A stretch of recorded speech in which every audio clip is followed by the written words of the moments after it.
উচ্চ শিক্ষায় শিক্ষিত করার চেষ্টা করুন। অন্যথায় এই বর্বরদের দলেরা, এই রাজনৈতিক কারবারিরা আপনার ছেলে মেয়েগুলোকে দিয়ে সমাজে যত রকম অনৈতিক কাজ আছে করিয়ে নিয়ে এরা নেতার ছেলে নেতার আসনে বসবে, আর আপনার আমার পরিবারের ছেলে মেয়েগুলোকে জেলের ঘানি টানতে হবে, মারামারি হানাহানি করে ধ্বংস হয়ে যাবে। বন্ধুগণ, দ্বিতীয় যে কথা আমি আপনাদের কাছে অনুরোধ করব, রাজনীতি করুন, সৌহার্দ্যের পরিবেশ তৈরি করুন, সৌজন্যতার রাজনীতি করুন। আচ্ছা বন্ধুগণ যারা আছেন একটু আমাকে বলবেন, শুভেন্দু অধিকারীর সাথে মমতা ব্যানার্জির কোনোদিন হাতাহাতি দেখেছেন আপনারা? কেউ দেখেনি, আর দেখতেও চাই না। অধীর রঞ্জন চৌধুরীর সাথে অভিষেক ব্যানার্জির হাতাহাতি লড়াই হয়েছে? দেখিনি, দেখতেও চাই না। মোহাম্মদ সেলিমের সাথে কুণাল ঘোষের হাতাহাতি লড়াই হয়েছে? ফিরহাদ হাকিমের সাথে আপনার সুজন চক্রবর্তীর হাতাহাতি লড়াই হয়েছে? হয়নি, আর দেখতেও চাই না। কিন্তু আমরা কি দেখলাম? সুজন চক্রবর্তী, পার্থ চ্যাটার্জি এক জায়গায় এসি রুমে বসে চা খাচ্ছে, গল্প করছে। কুণাল ঘোষ তৃণমূলের নেতা, সুকান্ত মজুমদার বিজেপির নেতা, দিলীপ ঘোষ বিজেপির নেতা, কারো জন্মদিনের কেক কাটছে এসি রুমের মধ্যে থেকে। আচ্ছা আমি আপনাদের একটা কথা বলি, এই অশোকনগরের মানুষকে বলবো, এখানে বিজেপি করেন অনেক মানুষ, মাইকের আওয়াজ যাচ্ছে, তৃণমূল করেন অনেক মানুষ, মাইকের আওয়াজ যাচ্ছে।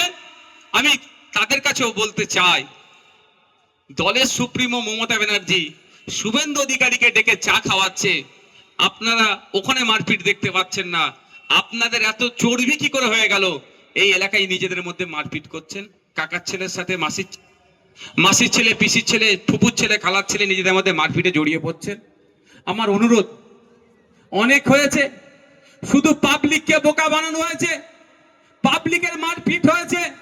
নেতারা সন্ধ্যেবেলায় টিভির সামনে বসে সাজুগুজু করে, সাজুগুজু বলছে এই জন্যই, ওই সন্ধ্যাবেলা যারা বসে অনেকে দেখবেন সব কি বলে গো মেয়েরা করে, হ্যাঁ মেকআপ করে বসে। আমার নিজের অভিজ্ঞতা, ওই আমি একটা ডিবেটে যাচ্ছি, ও আমাকে বলছে আমাকেই মেকআপ করাতে এসেছিল।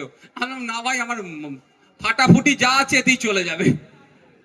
তো সন্ধ্যাবেলা এরা মেকআপ করে বসে বসে আপনার আমার হয়ে কথা বলে, আপনি আমি কি ভাবি এটাই আমার প্রাণের বন্ধু।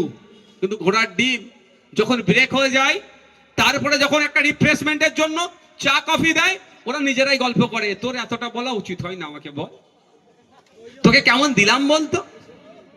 ওরা ঠিক আছে, শুধু বোকা বাক্সর সামনে বলে, টিভি বোকা বাক্স, ওর সামনে বসে আপনাকে আমাকে বলে নাকি আপনার আমার জন্য কত লড়াই আমি করছি। কি হবে? লড়াই হবে? ওরা লড়াই করে না, আপনাকে আমাকে লড়িয়ে দেয়। তাই অনুরোধ আমার, ভারতবর্ষের ডেমোক্রেসি, ভারতবর্ষের এটাই মহত্ব, এটাই বিউটি।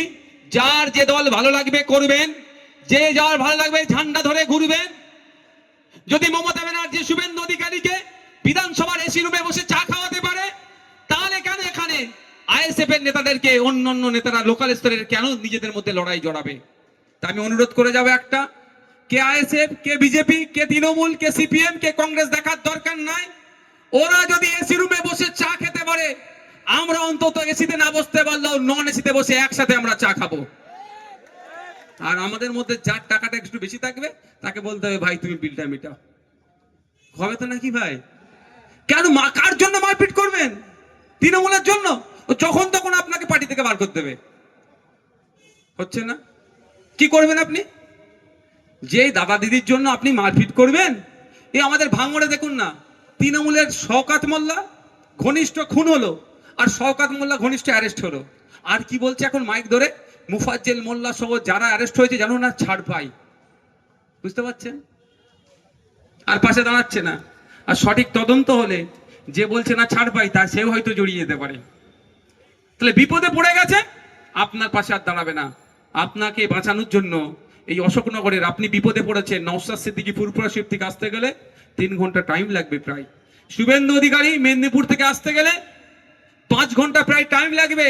মমতা ব্যানার্জি কালীঘাট থেকে আসতে গেলে, ওরা তো আসবে না, আমি বোঝার জন্য বলছি, অভিষেক ব্যানার্জি কালীঘাট থেকে আসতে গেলে 4-3 ঘন্টা মতো টাইম লাগবে। কিন্তু আপনি বিপদে পড়েছেন, আপনাকে আপনার প্রতিবেশী বাঁচাবে। সে বিজেপি করতে পারে, তৃণমূল করতে পারে, আইএসএফ করতে পারে, সিপিএম করতে পারে। তাই অনুরোধ আমার আপনাদের কাছে, রাজনৈতিক হিংসা বন্ধ করুন। অনেক স্লোগান হয়েছে, আমি একটা নতুন স্লোগান দিতে চাই। এবার নেতায় নেতাই খেলা হবে, জনগণ এবার তালি দেবে। খারাপ হবে নাকি? এতদিন তো জনগণকে লড়িয়ে দিয়েছেন আপনি, এবার একটু নেতারা মারপিট করুক, জনগণ একটু দেখুক গ্যালারিতে বসে। এতদিন নেতারা গ্যালারিতে বসেছিল আর জনগণদের লড়িয়েছিল, এবার জনগণকে বলতে হবে নেতাই নেতাই লড়াই চাই, জনগণ এবার দেখতে চাই। দেখবেন সব মারপিট বন্ধ হয়ে যাবে, আর মারপিট হবে না। তখন কত ভালো ভালো ভাষা বলবে। এই আপনাদের এমএলএর নাম কি? নারায়ণ গোস্বামী। নওশাদ আমার ভাই, ওর সাথে মারপিট করা যাবে না। পার্থ ঘোষ, পার্থ ভৌমিক, অমুক শুভেন্দু অধিকারী আমার দাদা, মারপিট করা যাবে না। নেতা নেতা মারপিট করবে না। মারপিট করছে কারা? যারা চটে বসে আছেন, যাদের দিন গেলে 300 টাকা ইনকাম করতে গেলে জিপ বাড়িয়ে যাচ্ছে, তারা মারপিট করছেন। যাদের ছেলেটা ক্লাস 5-6-এ পড়ে, ইংলিশে তার নাম, বাবার নাম, স্কুলের ঠিকানা লিখতে পারছেন না, সে আবার নেতার হয়ে দাদার হয়ে মারপিট করছে। আর দাদা আপনার ছেলের ভবিষ্যৎ ধ্বংস করে দিচ্ছে। অনুরোধ করছি রাজনৈতিক সৌজন্যতা বজায় রাখবেন, যার যাকে ভালো লাগবে ভোট দেবে, কিন্তু ভোটটাই সব ভাববেন না। প্রতিবেশী বাকি 364 দিন যার সাথে একসাথে উঠা বসা করেছেন, এই ভোটের জন্য তার সাথে সম্পর্ক নষ্ট করবেন না।